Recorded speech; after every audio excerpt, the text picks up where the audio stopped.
अस्सलामुअलैकुम। पाकिस्तान बायोग्राफी की नई वीडियो में आप सबको खुश आमदीद। नाजरीन, हमारी आज की वीडियो का मौजू जो शख्सियत हैं उनका नाम है ख्वाजा खुर्शीद अनवर। खुर्शीद अनवर बर्र सग़ीर के म्यूज़िक डायरेक्टर्स में से एक शहज़ादा, जिसे पाकिस्तान के कौमी तराने की धुन कंपोज करने का मुनफरिद एज़ाज़ हासिल था और रेडियो पाकिस्तान की पहली सिग्नेचर ट्यून बनाने का भी एज़ाज़ हासिल है। ख्वाजा खुर्शीद अनवर एक पाकिस्तानी फिल्मसाज, मुसन्निफ़, हदायतकार और म्यूज़िक कंपोज़र थे जिन्होंने हिंदुस्तान और पाकिस्तान दोनों में पहचान हासिल की। उन्हें अपनी नस्ल के सबसे असली और इख्तराई म्यूज़िक डायरेक्टर्स में से एक के तौर पर जाना जाता है। वो 1939 में ऑल इंडिया रेडियो, आकाशवाणी और दिल्ली में प्रोग्राम प्रोड्यूसर मौसीकी थे। सबसे पहले ख्वाजा खुर्शीद अनवर की इब्तदाई ज़िंदगी और तालीम पर बात की जाए तो खुर्शीद अनवर का आबाई ताल्लुक़ पंजाब के दारुल हुकूमत लाहौर के इलाके भाटी गेट के एक बहुत ही पढ़े लिखे और इंतहाई आला दर्जे के ख़ानदान से था। खुर्शीद अनवर के नाना खान बहादुर डॉक्टर अता मोहम्मद का ताल्लुक़ पंजाब के ज़िला गुजरात से था और उनकी सबसे बड़ी बेटी की शादी शायर डॉक्टर सर मोहम्मद इकबाल से हुई थी। खुर्शीद अनवर की पैदाइश 21 मार्च 1912 को मियांवाली पंजाब, पाकिस्तान में हुई। उस वक्त उनके नाना सिविल सर्जन मियांवाली के तौर पर काम कर रहे थे। उनकी पैदाइश के फ़ौरन बाद उनकी वालिदा लाहौर में अपने ससुराल की रहाइशगाह पर वापस आ गईं। उस वक्त खुर्शीद अनवर के वालिद ख्वाजा फ़िरोज़ुद्दीन अहमद BA के तालिबे इल्म थे और गवर्नमेंट कॉलेज आलाबाद में तालीम हासिल कर रहे थे। वो कानून की तालीम हासिल करने के लिए 1913 में इंग्लैंड गए और 1915 में बैरिस्ट्रेट लॉ बनने के बाद वापस आए। इस अरसे के दौरान खुर्शीद अनवर अपने नाना ख्वाजा रहीम बख्श के साथ ही रहे। लाहौर के मशहूर ब्यूरोक्रेट और उनके दादा ख्वाजा रहीम बख्श, जो मशरकी पंजाब में किसी जगह डिप्टी कमिश्नर थे। मुंह में चांदी का चमचा लेकर पैदा होने वाले ख्वाजा खुर्शीद अनवर को बेहतरीन तालीमी और तफरीही मौक़े मुयस्सर आए। उन्होंने अपनी तालीम लाहौर के मशहूर सेंट्रल मॉडल स्कूल से इम्तियाजी अंदाज में हासिल की। उन्होंने कॉलेज की तालीम कौमी शोहरत याफ्ता गवर्नमेंट कॉलेज लाहौर से हासिल की। खुर्शीद अनवर ने फ़लसफ़ा में मास्टर्स की डिग्री फर्स्ट डिवीज़न के साथ टॉपर की हैसियत से हासिल की, जो इन दोनों बहुत ही नायाब बात थी। एक हकीकी फ़नकार के तौर पर उन्होंने कॉन्वोकेशन और उनकी ताजपोशी के लम्हात में शिरकत की जहमत गवारा नहीं की, क्योंकि मौसीकी में उनके उस्ताद ने उनके घर पर परफॉर्म करना था। खुर्शीद अनवर ने क्लासिकी मौसीकी की बुनियादी तरबियत लाहौर के क्लासिकल उस्ताद और अदाकार उस्ताद तवक्कल हुसैन खान से हासिल की, जो उस वक्त भारत के मशहूर क्लासिकल उस्ताद थे। 1935 में जब खुर्शीद अनवर ने पंजाब यूनिवर्सिटी लाहौर से MA फ़लसफ़ा में टॉप करके अपनी तालीम मुकम्मल की तो खुर्शीद अनवर के वालिदैन उन्हें पंजाब के आला ब्यूरोक्रेट के तौर पर देखना चाहते थे। दर हकीकत उन्होंने ICS इंडियन सिविल सर्विस के इम्तिहान में शिरकत की और 1936 में मुतासिर कुन स्कोर के साथ तहरीरी इम्तिहान पास किया, लेकिन कॉलेज के इब्तदाई सालों में उनकी कुछ बरतानवी मुखालिफ सरगर्मियाँ मंजर-ए-आम पर आईं और यही उनका खात्मा बन गई। अंग्रेज़ हुक्मरानों ने इस बात को यकीनी बनाया कि वो अपने ज़ुबानी इम्तिहान के दौरान पास ना हो सके, लेकिन खुर्शीद अनवर इस धचके से बिल्कुल ही बेनियाज थे।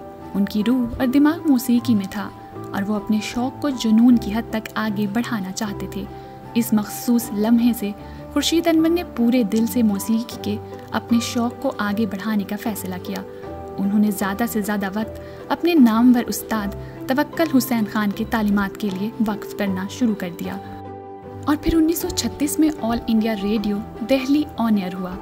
खुर्शीद अनवर की उम्र उस वक्त तकरीबन 24 वर्ष थी। उन्होंने अपनी तालीम मुकम्मल कर ली थी और मौसीकी की कंपोजिशन में सर झुकाना चाहते थे। Patras Bukhari all India radio Delhi में एक बड़ा नाम था। खुर्शीद अनवर उन्हें जानते थे और इस तरह उन्होंने 1939 में ऑल इंडिया रेडियो दिल्ली में शमूलियत इख्तियार की। उन्होंने रोशन, जो कि बाद में मुंबई के एक मशहूर म्यूज़िक डायरेक्टर बन गए थे, को मुमकिना तौर पर 1940 में दिलरुबा प्लेयर के तौर पर रखा। उस वक्त हिंदुस्तान में शायरों की कोई कमी नहीं थी। इस तरह धुनें बनाने के लिए काफ़ी अच्छी शायरी मौजूद थी। खुर्शीद अनवर को नई दिल्ली में म्यूज़िक कंपोजिशन के फ़न से बहुत प्यार था और यहीं से उनके हिंदुस्तान में कैरियर का आगाज़ हो गया। अब्दुल रशीद कारदार पंजाब से मुंबई चले गए थे। वो पंजाबी फिल्म बनाना चाहते थे और वो 1941 में दिल्ली में खुर्शीद अनवर को अपनी पहली पंजाबी फिल्म कुड़माई के लिए मौसीकी तरतीब देने पर आमादा करने आए। खुर्शीद अनवर राज़ी हो गए और सरकारी मुलाजमत छोड़कर फिल्मों में कदम रखा। जब ये फिल्म रिलीज़ हुई तो कुड़माई ने म्यूज़िकल स्कोर हासिल किया। अब्दुल रशीद कारदार, जो एक मशहूर फिल्म प्रोड्यूसर थे, ने अनवर के एक म्यूज़िक डायरेक्टर के तौर पर कैरियर के आगाज़ में एक किरदार अदा किया, जिसके बाद हिंदी फिल्मों का एक सिलसिला शुरू हुआ और अनवर की मौसीकी की जहानत 1949 में फिल्म संगार के साथ अपने अरूज पर पहुंची, जिसने उन्हें बेहतरीन म्यूज़िक डायरेक्टर का मुमताज़ क्लेयर अवार्ड हासिल करवाया। उनके बाद के काम बशमूल निशाना 1950 और नीलम परी 1952 ने फिल्मी कंपोजिशन की दुनिया में उनकी साख को मुस्तहकम किया। उनका असर सरहदों से तजावज़ कर गया, जिसने हिंदुस्तान और पाकिस्तान दोनों में मौसीकी के हदायतकारों की एक नस्ल को मुतासिर किया। और फिर क्या में पाकिस्तान के बाद खुर्शीद अनवर ने वापस अपने आबाई शहर लाहौर जाने का फ़ैसला किया। उन्हें रेडियो पाकिस्तान की पहली सिग्नेचर ट्यून बनाने का एजाज़ हासिल है। ये इस्लामी जोश में भीगी हुई एक ज़बरदस्त धुन थी, लेकिन इस अजीम सिग्नेचर ट्यून को क्या में पाकिस्तान के 6 माह बाद ही वापस ले लिया गया। ये सिग्नेचर ट्यून जो रेडियो पाकिस्तान के कराची, लाहौर और पेशावर स्टेशनों पर दस्तयाब हुई, कहीं नज़र नहीं आती। पाकिस्तान में मुंबई छोड़कर लाहौर में अपने कैरियर को दोबारा शुरू करना आसान नहीं था, लेकिन अपने नौज़ायदा मुल्क से मोहब्बत और हुब्बुल वतनी ने उन्हें लाहौर में वापस आकर रहने पर मजबूर कर दिया। दूसरी तरफ अमृतसर में पैदा होने वाले दोनों मुस्लिम प्लेबैक सिंगर्स शमशाद बेगम और मोहम्मद रफ़ी ने मुंबई में ही रहने का फ़ैसला किया। जो लोग मुंबई आते थे, उनकी पेशा वराना महारत का उफ़क़ बहुत फैल जाता था। यही वजह है कि 1947 के बाद लाहौर वापसी पर खुर्शीद अनवर ने अपने लिए एक ख़ास जगह बना ली। नूर जहाँ वो थी जिन्होंने बरसगीर पाक व हिंद के म्यूज़िक डायरेक्टर्स में से इस शहजादे की जहानत को पूरी तरह समझ लिया था और उन्होंने इंतहाई मोहब्बत, एहतराम और अकीदत के साथ उनकी कंपोजिशन पेश की थी। लाहौर में अपने 1 साल या उससे कम अरसे के दौरान उन्होंने किसी फिल्म के लिए मौसीकी तरतीब नहीं दी। उन्हें पाकिस्तान के कौमी तराने की धुन तरतीब देने का मुनफरिद एजाज़ हासिल था। मरहूम मोहम्मद रफ़ी ने भी उनका एक गाना गाया जो खुर्शीद अनवर ने तरतीब दिया था। हिंदुस्तान में ख़वातीन गुलकाराओं में उनकी पसंदीदा गुलकारा जीनत बेगम, राजकुमारी, नसीम अख्तर, गौहर सुल्तान और गीता राय थीं। मर्द गुलकाराओं में अनजहानी कुंदन लाल सहगल ने उनके गाने गाए।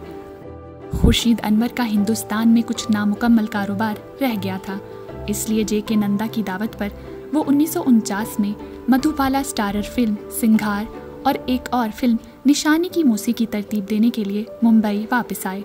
ये दोनों फिल्में 1950 में जारी की गईं और सिंघार की मौसीकी को काफ़ी पजीराई हासिल हुई। इसके बाद लाहौर में अपने दौर के दौरान खुर्शीद अनवर 1955 में जलवागर हुए और उनकी पहली फिल्म 1956 में रिलीज़ हुई। पाकिस्तान में बनने वाली उनकी फिल्मों में शामिल हैं मिर्ज़ा साहबा 1956, इंतज़ार 1956, ज़हर इश्क 1958, झूमर 1959, कोयल 1959, अयाज 1961, घूंघट 1962, चिंगारी 1964, हवेली 1964, सरहद 1966, हमराज 1967, गुड्डी 1970, हीर रांझा 1970, सलाम मोहब्बत 1971 और पराई आग 1971। ख्वाजा खुर्शीद अनवर के मकबूल गानों पर बात करें तो पापी पापिया रे, जब तुम ही नहीं अपनी दुनिया ही बेगानी है और नूर जहान की आवाज़ में जिस दिन से पिया दिल ले गए शामिल हैं। नाहिद नियाज़ी का गाना चली रे और नूर जहान का एक और गाना रिमझिम परे फवार भी शामिल हैं। इसके अलावा सुनो आरज़ू मेरी कमली वाले जुबैदा खानम की आवाज़ में और सल्लू अलैहि व आलिही सल्लल्लाहु अलैहि वसल्लम, जुबैदा खानम और कौसर परवीन की आवाज़ में शामिल हैं। 1960 में हलचल मचा देने वाली कंपोजिशन ने सुनने वालों की अकीदत और एहतराम को अपनी लपेट में ले लिया। और इसके अलावा ए रोशनियों के शहर बता मेहदी हसन की गूंजती हुई आवाज़ में जो उन्होंने फिल्म चिंगारी के लिए 1964 में गाया शामिल है। ख्वाजा खुर्शीद अनवर की मीरास उनकी फिल्मी कामयाबियों से कहीं ज़्यादा फैली हुई है। क्लासिकी मौसीकी में उनकी शराकतें, जिसकी मिसाल उनकी अजीम नज़्म आहंग खुसरवी से मिलती है, सकाफती विरसे के तहफ़्फ़ुज़ के लिए उनकी लगन का सबूत है। हुकूमत पाकिस्तान की तरफ से 1980 में उन्हें सितारा इम्तियाज़ से नवाजा गया। बरसगीर के मौसीकी के मंजरनामे पर अनवर का असर बरकरार है, जो तारीख के ताने बाने में बुनी हुई एक लाजवाल राग है। खुर्शीद अनवर का सफ़र 30 अक्टूबर 1984 को अपने पीछे एक गहरा विरसा छोड़कर अपने इख्तिताम को पहुंचा, जो नस्लों को मुतासिर करता है। फिल्मी मौसीकी को तक़वियत बख्शने में उनके ताउन ने उन्हें हुकूमत पाकिस्तान की तरफ से मॉर्टल मैन इमॉर्टल मेलोडीज़ अवार्ड भी 1982 में हासिल करवाया।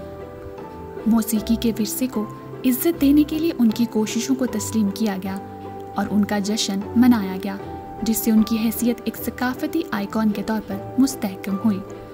तारीख के गोशवारों में ख्वाजा खुर्शीद अनवर का नाम रोशन है, जो तख्लीकी सलाहियतों, जज्बे और फ़नी कमालात की रोशनी है। उनकी धुनें मौसीकी से मोहब्बत करने वालों के दिलों में नक्श हैं, जो उनके लाजवाल मिरास का सबूत है। नाजरीन, ये थी ख्वाजा खुर्शीद अनवर की ज़िंदगी पर मुकम्मल मालूमाती वीडियो। मैं उम्मीद करती हूँ कि हमारी दीगर वीडियोज़ की तरह आपको ये वीडियो भी पसंद आई होगी। इस वीडियो को लाइक करें, कमेंट्स में अपनी राय का इजहार ज़रूर करें। इसके साथ ही हमारे चैनल को सब्सक्राइब भी कर लें। शुक्रिया। अल्लाह हाफिज़।